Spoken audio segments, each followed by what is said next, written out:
አላችሁ ውድ ተማሪዎቻችን ዛሬ ደግሞ በቻፕተር 1 ፓርት 2 መጥተናል ማለት ነው። ኢምፓክት ኦፍ ባዮሎጂ ኤንድ ቴክኖሎጂ ኦን ሶሳይቲ ኤንድ ዘ ናቹራል ወርልድ በሚል ርዕስ እንነጋግራለን ማለት ነው።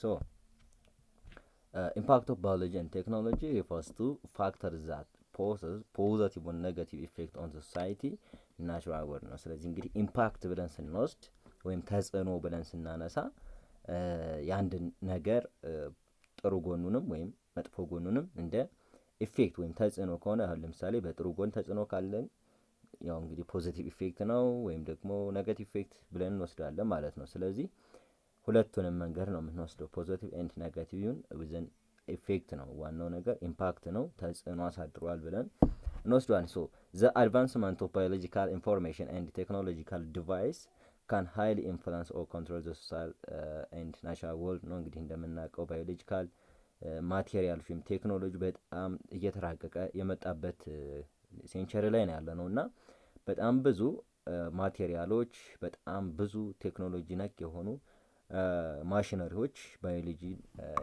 ባዮሎጂካል ኢንፎርሜሽንን የያዙ እንግዲህ እየተፈበረኩ ወይም እየተሰሩ ወደ ገበያ እየመጡ ነው ማለት ነው እና ይሄ ከፍተኛ የሆነ ኢንፍሉንስ ያመጣል ማለት ነው። ኦር ኮንትሮል ዘ ሶሻል ኤንድ ናቹራል ወርልድ ማለት ነው። እንግዲህ እንዳጠቃላይ ዓለምን እየተቆጣጠረ ያለው ይሄ የቴክኖሎጂ ኢቮሉሽን ነው ማለት ነው። ሶ ኢምፓክት ኦፍ ባዮሎጂ ኦን ሶሳይቲ ኤንድ ዘ ናቹራል ወርልድ እንግዲህ ባዮሎጂ ፖዚቲቭም ሊሆን ይችላል፣ ኔጋቲቭ ኢምፓክትም ሊሆን ይችላል። ዊዚን ዘ ሶሳይቲ እና ናቹራል ወርልድ ላይ ያለው ኢምፓክት እናያለን። ሶ ዘ ኢምፓክት ኦፍ ባዮሎጂ ሪፈርስ ቱ ዘ ኢፌክትስ አራይዚንግ ፍሮም ዘ አድቫንስመንት ኦፍ ባዮሎጂካል ኖውሌጅ ኤንድ ኢኖቬሽን።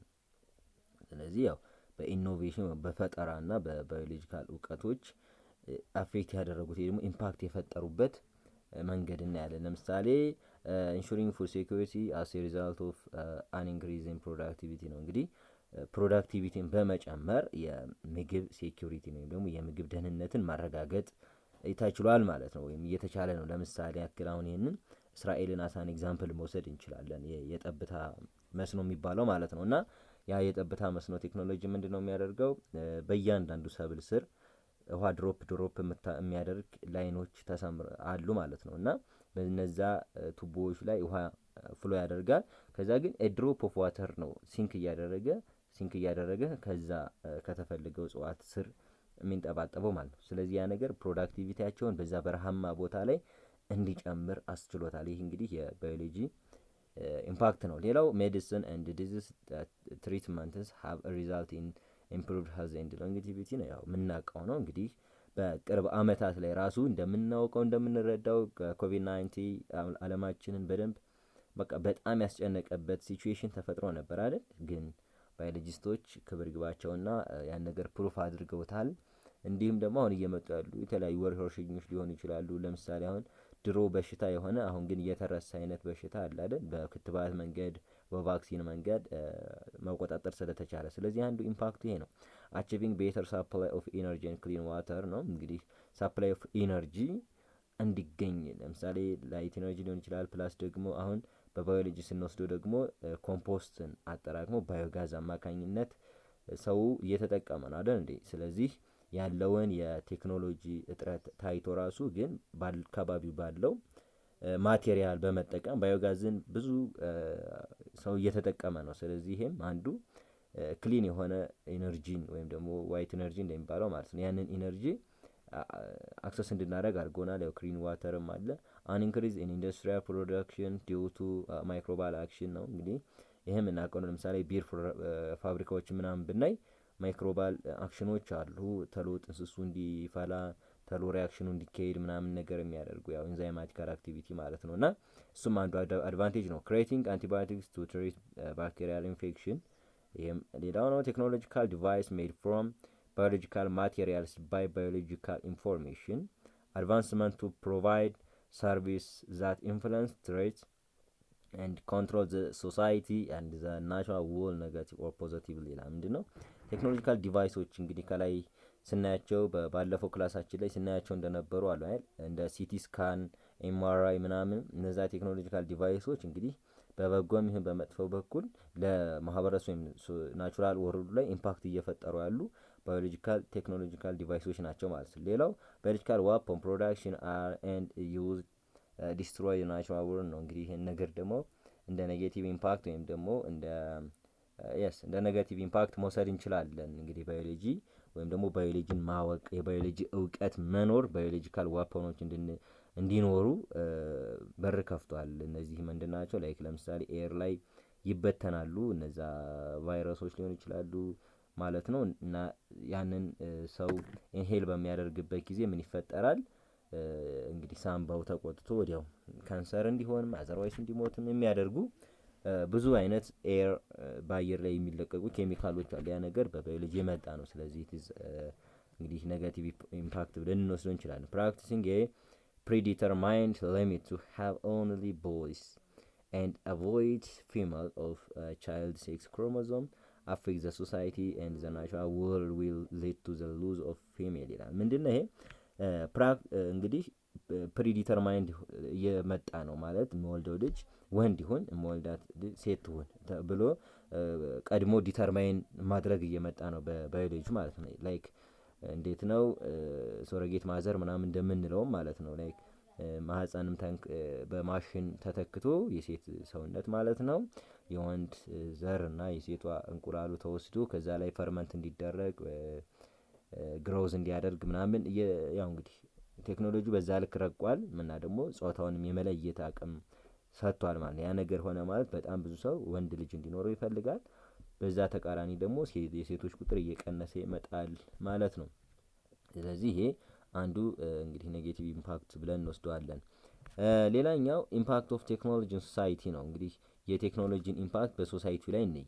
ቴክኖሎጂ is a part of everyone life. Technological products and their application in various fields of study have solved societal problems and had significant societal and environmental impact አድርሰዋል ማለት እንደዚህ በቴክኖሎጂካል ዲቫይሶች ማለት። ስለዚህ ኢንዱስትሪያላይዜሽን ኤንድ ሰብሲኩዌንት ቴክኖሎጂካል አድቫንስመንት have resulted in the misuse and destruction of our natural environment ነው። እንግዲህ የኛን ናቹራል ኢንቫይሮንመንታችንን ዲስትራክት እያደረገ ነው። በምን ሚስዩዝ በማድረግ ማለት ነው። ያን ነገር ከአቅም በላይ በመጠቀምም ፕላስ ዛት ደግሞ ያለ አግባብ በመጠቀም እንግዲህ አሁን ላይ ያለውን ሁናቴ መመልከት ይቻላል። ያንን ያመጣው የቴክኖሎጂ ኢምፓክት ነው። ስለዚህ these technologies have damaged our world in two main ways through pollution and depletion of natural resources ነው። እንግዲህ ምንድነው ይሄ ቴክኖሎጂ ከመጣ በኋላ ማለት ነው እና በጣም ብዙ ፖሊሽን እንዲመጣ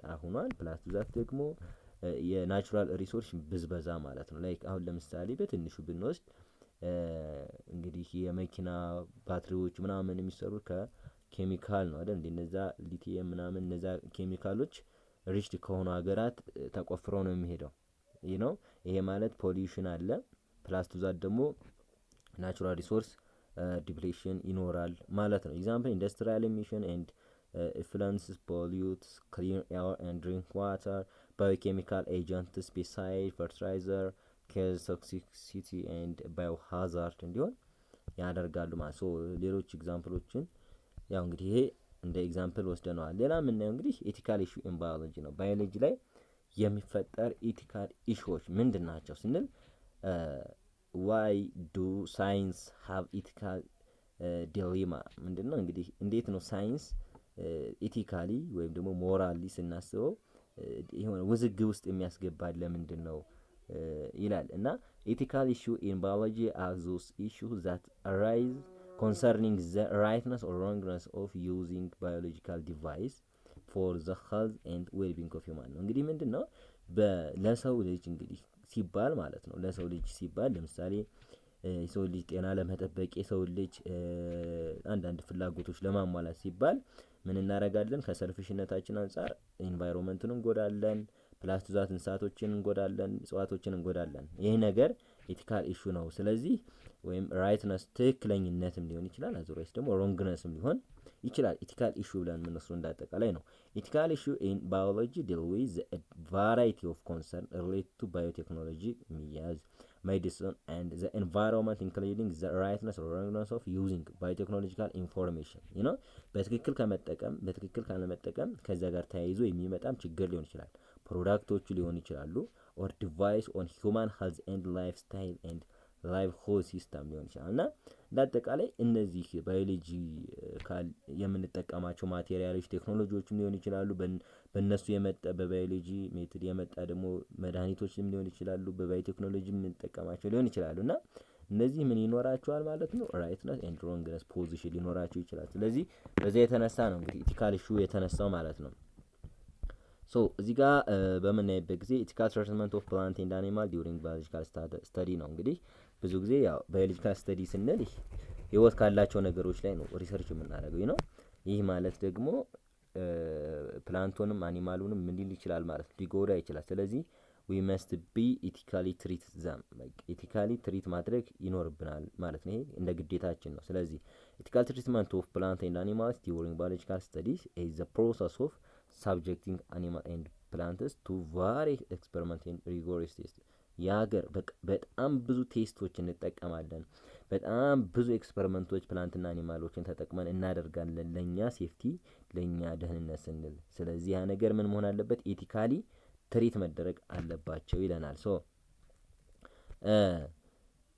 እንግዲህ ኢቲካል ትሪትመንት ኦፍ ፕላንትን እንመልከት። ፕላንት ላይ ኢቲካል ትሪትመንት ምንድን ነው የሚለውን ነገር ስናይ plants are primary producer and feeder of all living organism በቃ ይሄ ራሱ ትልቅ ኢቲካሊ ትሪት እንድናደርጋቸው የሚያስገድደን ሀቅ ነው ማለት ነው። እንግዲህ ፕላንቶች ዓለምን የሚመግቡ ፕራይመሪ ፕሮዲውሰሮች ናቸው፣ ምግብ አዘጋጆች ናቸው። እንግዲህ እኛ ለምሳሌ ምግብ ሰሪ አይደለንም፣ የተሰራውን የፕላንት ምግቦችን ነው ያበሰልን ብለን የምንጠቀመው ምናምን። ስለዚህ እሱ ነገር ሜን ኬዝ ነው።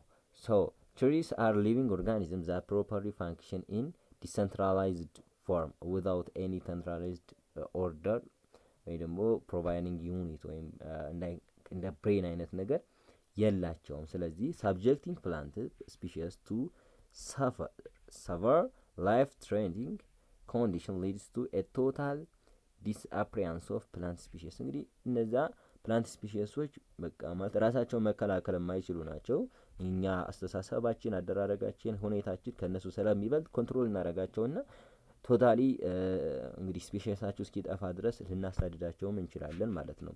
በዚህ የተነሳ ሌላው ኮሌክቲንግ ሲድስ ቢሮስ ሮትስ ሌቭስ ባርክ ኤንድ ፍላወር ኦፍ ፐርሰናል ዩዝ እንግዲህ ለሜዲሲንም ሊሆን ይችላል ለተለያየ ትሪትመንት ለተለያየ ፐርፐዝም ሊሆን ይችላል እና እነዚህን የፕላንት አካላት በምንሰበስብበት ጊዜ ያለ ምን ማለት ነው ያለ ኢቲካሊ ካልሆነ ወይም እንግዲህ ከነሱ በምንወስድበት ጊዜ ትክክል በሆነ መንገድ ካልሆነ affects the survival of plant species and community that depend on the plant የሚሆነውን ነገር አፌክት እናደርጋለን ማለት ነው። እንግዲህ ያን ፕላንት ባርኩ ሊሆን ይችላል፣ ሊቭን ሊሆን ይችላል፣ እርቱ ሊሆን ይችላል፣ ለተለያየ ነገር ለሜዲሲንም ሊሆን ይችላል፣ ለውበት ለመጠበቂያም ሊሆን ይችላል፣ ለተለያየ ነገር እንጠቀመዋለን ከዛም በኋላ ያን ስንጠቀመው እንግዲህ እንዳጠቃላይ መጀመሪያ ላይ ፕላንት ስፒሺሱ ላይ ሰርቫይቫሉን ጥያቄ ምልክት ውስጥ እናስገባዋለን።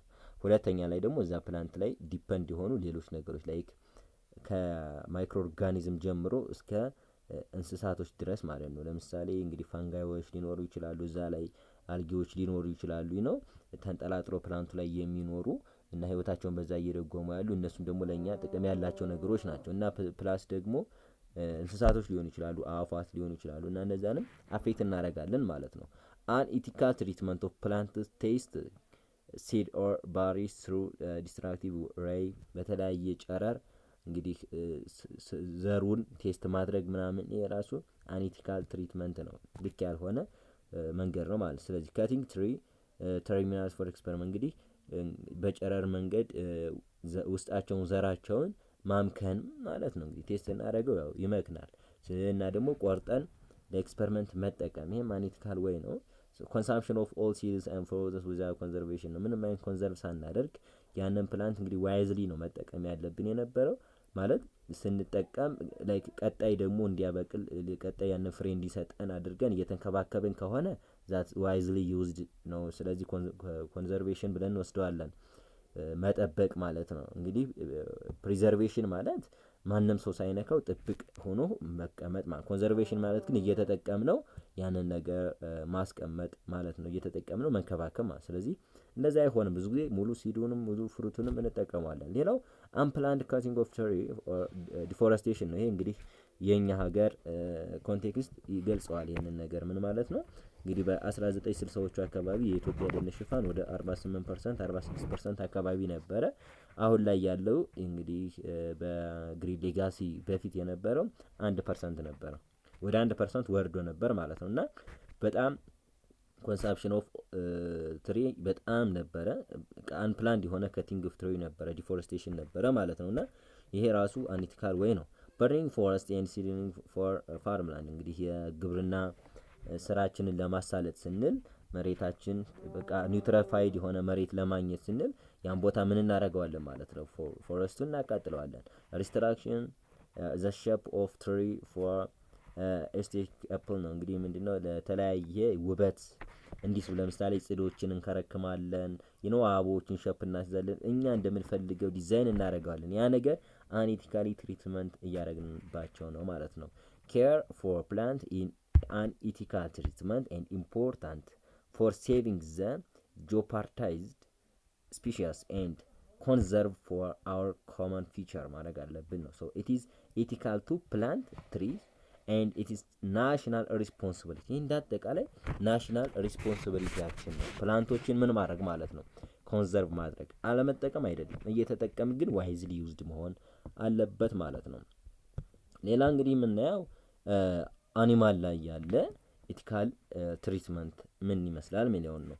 In biological studies, researchers use animals to gain scientific understanding of the world. The ethical treatment of animals is a moral question of whether it is acceptable to harm animals for scientific research. እንግዲህ እንስሳቶችን ለዛ ሳይንቲፊክ ሪሰርች ሲባል መጉዳት ምን አይደለም ማለት ነው፣ ሞራሊ አይደለም ማለት ነው። የሞራል ጥያቄ ያስነሳል። animals are sentient creature that have a nervous system እንደ ፕላንቶች አይደለም፣ ነርቨስ ሲስተም አላቸው። ስለዚህ ምን ያደርጋሉ፣ ፊል ፔንፉል ፊሊንግ ፔንፉል ፊሊንግ ፊል ያደርጋሉ። ፕላስ ዛት ኢሞሽናል ስትረስ አለባቸው ኤንድ ሃቭ ኢንተረስት ኤንድ ቫሊዩስ አላቸው ማለት የራሳቸው የሚፈልጉት ፍላጎት አላቸው እንስሳቶች። ጊቨን ዘስ ኢት ኢዝ አንኢቲካል ቱ ሃርም አኒማልስ ዲዩሪንግ ኤክስፐሪመንት ኦር ሪጎሪየስ ቴስት ማለት የሆነ በኤክስፐሪመንት እነሱን መጉዳት እነሱን ማጎሳቆል በጣም አንኢቲካል ነው ማለት ነው፣ እነሱ ስሜት ስላላቸው። ስለዚህ አንኢቲካል ትሪትመንት ኦፍ አኒማልስ ኢን ሪሰርች ኢንክሉድ አፕሮችስ which expose animals to rigorous experiment that may injure or cause pain to animal. ፔን ብቻ አይደለም go to death ነው፣ በቃ እንዲሞቱ እየፈረርንባቸውም ሊሆን ይችላል ማለት ነው። ስለዚህ ያ ነገር አንኢቲካል። ሪሰርቸርስ must reduce impact of unethical treatment of animals through the 3 R's 3R ሩል የሚባሉ አሉ። ሪዳክሽን፣ ሪፋይንመንት ኤንድ ሪፕሌስመንት የምንላቸው 3 ህጎች አሉ። ምንድናቸው የሚለውን በዝርዝር እንመልከት። የእንስሳቶችን ፔንፉል የሆነ ነገርን ለመቀነስ ሲባል ምንጠቀማቸው 3 ሜቶዶች መኖር አለባቸው ነው አስ ሳይንቲስት። ሶ the first one is reduction aims to minimize the number of animals used in experiments by improving experimental techniques and sharing information with others። እንግዲህ ምንድነው ሪዳክሽን ማለት የምንጠቀማቸውን ለዛ ሪሰርች የሚያስፈልጉን የእንስሳት መጠን መቀነስ ማለት ነው። በሪሰርች ምክንያት በኤክስፐሪመንት ምክንያት ብዙ እንስሳቶችን መግደል የለብንም ይላል። እንዴት አድርገን መከላከል እንችላለን ስንል ያን እኛ የሰራነውን ኤክስፐሪመንት ምን ማድረግ አለብን ማለት ሼር ዊዝ አዘር ነው፣ ለሌሎች ሼር ማድረግ አለብንና ሌሎች ያንን ፕሮሲጀር እንዳያልፉት ማድረግ አለብን ነው። ሌላው እንግዲህ ኤክስፐሪመንታል ቴክኒኮችን ሌሎች ኤክስፐሪመንታል ቴክኒኮችን መጠቀም ነው። እዚህ ጋር ሪዳክሽን ስንጠቀም እንግዲህ ኢሜጂንግ ይላል። የመጀመሪያው ምንድነው ኢሜጂንግ ማለት እዚህ ጋር እንስሳቱ ይታያል እና እንስሳቱ ውስጥ ላይ ያለውን ነገር ከፍተን ከምናይ እንደ ኤክስሬ አይነት ነገር ተጠቅመን ኢሜጁን መውሰድ ነው። እንግዲህ እንስሳቱ በህይወት እንዲቆይ ማለት ነው። ከዛ ሼሪንግ ሪዛልት ነው። ሪዛልቱን ፕሬዘንት አድርገን ለሌሎች ሼር ስናደርግ ምን ይሆናል ማለት ነው፣ እዛ ላይ በመነሳት ሰዎች ሪሰርችማቸውን ማድረግ ይችላሉ እንስሳቶቹን ሳይጎዱ ማለት ነው። ሌላው እንግዲህ ሪዛልቱንም አሴቶታል ፐብሊሽድ እናደርገዋለን እናሳትመዋለን። ከዛ ሰው በቀላሉ መንገድ አድረስ ያደርገዋል። ሌላው ኬርፉል ዲዛይን ኤንድ አናላይሲስ ነው። አናላይሲሱን በተጠና መንገድ ማድረግ እንስሳቶችን የማይጎዳበትን መንገድ ማመቻቸት ማለት ነው። ሪዳክሽን ማለት እሱ ነው። በቃ ሚኒማይዝ ነምበር ኦፍ አኒማልስ ዩዝድ ፎር ኤክስፐሪመንት የሚለው ነው። ሌላው ሪፋይንመንት የምንለው ነው። ሁለተኛው ሪፋይንመንት እንለዋለን። ይህ ምንድን ነው ስንል it is a cleansing experiments in a way that enable to reduce suffering of animals using less invasive technique, better medical care and better living condition። ምንድነው እንደዛ እንስሳቶች ሪሰርች ከማድረጋችን በፊት የሚቀመጡበት ሁናቴ ያለ ፕላስ ደግሞ ሪሰርቹን ስናደርግ ኤክስፐሪመንቱን ስናደርግ የምንጠቀምበት ሜትድ አለ። ስለዚህ ያ ነገር ፔንፉል መሆን የለበትም መቀነስ አለብን ነው። ለምሳሌ እዚህ ጋር ሪፋይንመንት ብለን የመጀመሪያው ታች ላይ እንደምናየው ቤተር ፔን ሪሊፍ ነው። የመድኃኒቱን መጠቀም አለብን ለነሱ ምን የሚያደርግ ማለት ነው ህመማቸውን የሚያስታግስ የህመም ማስታገሻ መውጋት አለብን ማለት ነው። እና ከነስቃያቸው እንዲቆዩ በዛ ስቃይ ደግሞ ታመው እንዲሞቱ ማድረግ የለብንም። አኔቲካል ነው። ስለዚህ ሪሰርች ልናደርግባቸው ከሆነ ካደረግንባቸው በኋላ ይህንን ነገር መጠቀም አለብን። የሾርተር ኤክስፐሪመንት መጠቀም አለብን። ጠር ባለ ኤክስፐሪመንት ማድረግ አለብን። ይሄኛውም ያው የሪፋይንመንት አካል ነው። እንግዲህ ያ ውሻ ሊሆን ይችላል፣ ድመት ሊሆን ይችላል፣ አይጥ ሊሆን ይችላል። እሱ ላይ ሪሰርች ስናደርግ ያንን እንዳይጎዳው አጠር ማለት አለበት። አጠር ያለውን ወይ መጠቀም ነው። ሌላው ኢሜጂንግ ነው። ቅድምም እንዳየነው እዚህ ጋርም ይመጣል። እንደ ኤክስሬ አይነት ነገር ተጠቅመን ውስጣቸውን ከፋፍተን ከማየታችን በፊት ያንን ነገር ቼክ ማድረግ አለብን። ሌላው ቤተር ሃውሲንግ ነው። እንግዲህ ለሪሰርች ከመጠቀማችን በፊት አንዳንዶቹ ቤተር ሃውሲንግ ሳያገኙ ለሪሰርችም ሳይሆኑ ሊሞቱ ይችላሉ ቀድሞ ማለት። ስለዚህ ሪሰርቻችንም ወይም ኤክስፐሪመንታችን ግቡን እንዲመታ ቤተር ሃውሲንግ መኖር አለበት ማለት። ሌላው እንግዲህ ሪፕሌስመንት ነው።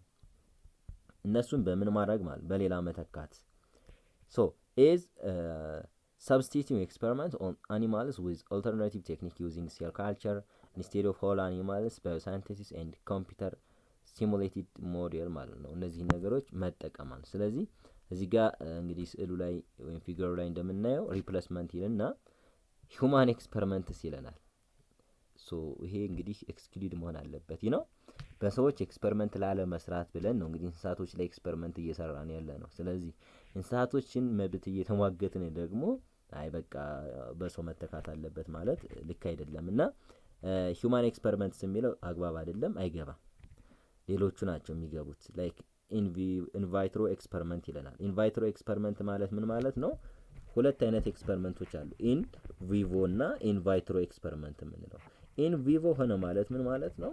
የኤክስፐሪመንት የሚካሄደው እንስሳት ውስጥ ነው፣ ወይም ደግሞ ከዛ ከተፈለገው አካል ውስጥ ነው የሚካሄደው። ለምሳሌ ጉበትን የሚያጠቃ ባክቴሪያ ወይም ደግሞ ቫይረስ ቢኖር ያን ቫይረስ ኢንጀክት እናደርግበትና ጉበቱን እንዲታመም እናደርገዋለን። ከዛም በኋላ መድኃኒቱን ሰጥተን ያድነዋል አያድነውም የሚለውን ነገር ቼክ እናደርጋለን። ያ ምን እንለዋለን? ኢንቪቮ ኤክስፐሪመንት ነው። ኢንቫይትሮ ኤክስፐሪመንት የምንለው ደግሞ እንደምታዩት እዚህ ጋር ፔትሪ ዲሽ ላይ የምንፈልገውን ሴል ካልቸር ካረግን በኋላ ኬሚካሉን እየጨመር ቴስት ማድረግ ምንም አይነት እንስሳት ሳንጠቀም ማለት ነውና ኢንቫይትሮ መሆን አለበት ኢንቪቮ ከሚሆን ይለናል። ሌላው እንግዲህ ዩዚንግ ፍሩት ፍላይስ ኤንድ ዋርሞችን በሌሎች ትላልቅ አኒማሎች ፈንታ እነዚህን ፍሩት ፍላይ እና ዋርሞችን መጠቀም ነው። ምክንያቱም ስፔሺሳቸውም ኤክስቲንክት ይሆናል ብለን አንወስዳቸውም። ፕላስ ዱዛት ደግሞ ለኤክስፐሪመንታችን ቀለል አድርገን እነዚህ መስራት ይኖርብናል ነው። ሌላው የዩዚንግ ኮምፒውተር ፕሮግራም ነው። እንግዲህ በኮምፒውተር ፕሮግራም መጠቀም ይኖርብናል ነው። ሪፕሌስ ማድረግ አለብን። በኮምፒውተር ፕሮግራም የሚያልቅ ከሆነ እንስሳቶችን መግደል፣ እንስሳቶች ላይ ሪሰርች ማድረግ እንግዲህ አግባብ ላይሆን ይችላል። ሌላው ማቴማቲካል ሞዴሎችን መጠቀም ነው። ስለዚህ በእነዚህ በአራቱ ሪፕሌስ እናደርጋለን። የሰው ልጅ የሚለው ግን አይገባም ማለት ነው። እንደ አማራጭም አይገባም። ሶ እንግዲህ ይሄን ይመስላል እና እንዳጠቃላይ አኒቲካል ትሪትመንት ዊዝን አኒማልስ ኢን ኤክስፐሪመንት በሚል ዙሪያ አንድ ነገር ላጫውታችሁ። እንግዲህ ታሪኩ የተፈጠረው ለንደን ውስጥ ነው። ለንደን ውስጥ በ1903 ማለት ነውና በ1903 ነው ለንደን ውስጥ የተፈጠረው። ታሪኩ ምንድነው ሲል እንግዲህ ሳይንቲስቶች ወይም ኤክስፐሪመንት የሚሰሩ ሰዎች ውሻ ላይ ኤክስፐሪመንት ማድረግ ይፈልጉና በአካባቢው ያሉ በጣም ብዙ ውሾችን ቪቪሴክሽን የሚባል ኤክስፐሪመንት ይሰሩባቸዋል።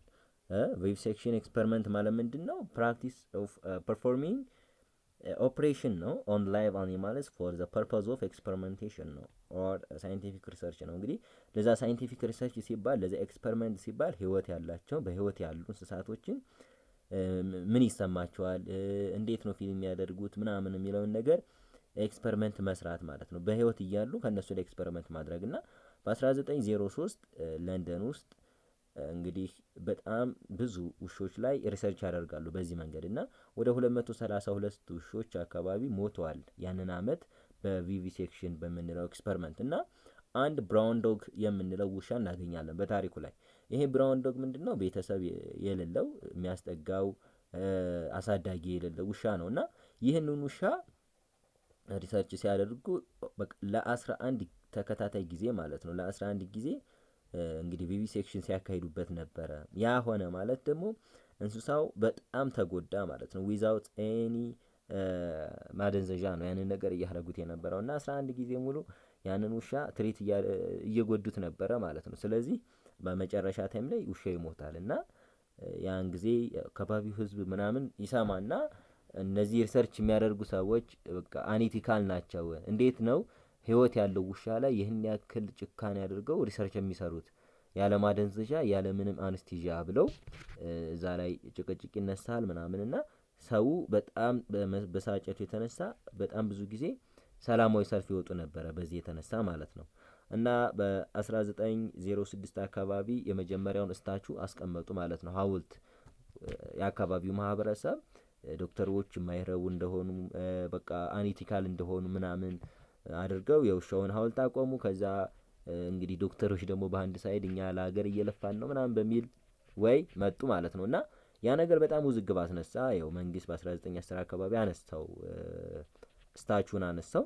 ያ ከሆነ ከብዙ አመታት በኋላ በ1985 መንግስት እንግዲህ ብራውን ዶግ የሚባል የተጎሳቆለ ውሻ በስታቹ መልክ አስቀመጠ። አሁን ለንደን ውስጥ ባትሪስ በሚባል ፓርክ ውስጥ ይገኛል የዚህ ውሻ ሀውልት ማለት ነው። እና ያስቀመጠውም 1985 ላይ ነው። እና እስከዛ ድረስ ሰው ውዝግብ ላይ ነበር። በቃ እንዴት አኒቲካሊ ትሪት ተደርጎ ይህ ውሻ የሆነ ነገር ያስፈልገዋል ወይም ደግሞ ሪሰርቸሮች ወይም ኤክስፐሪመንት የሚያደርጉ ሰዎች የግዴታ ኢቲካሊ መሆን አለበት እያሉ በየሴኔቱ ምናምን በጣም ብዙ ሰው ይከራከሩ ነበር። እና በ1985 የስታቹ ቆመ።